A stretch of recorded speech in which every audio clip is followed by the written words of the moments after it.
Assalomu alaykum salihalarim.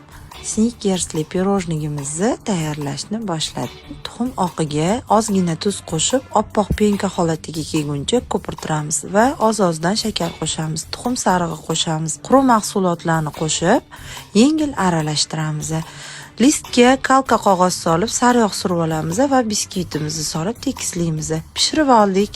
Endi bunga salafan paket yoyib, o'rab qo'yamiz. Sababi sinib ketmasligi uchun.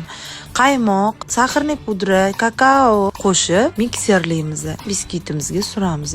O'rab ozgina morozilkada qotirib olamiz va ustiga qolgan kremimizni surib, kusoklarga bo'lib chiqamiz.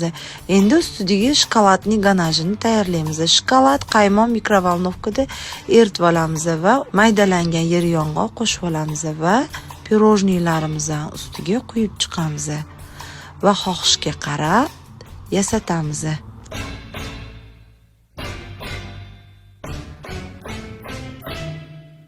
Agar retseptimiz yoqqan bo'lsa, yaqinlaringizga ham jo'natib qo'yishni unutmang.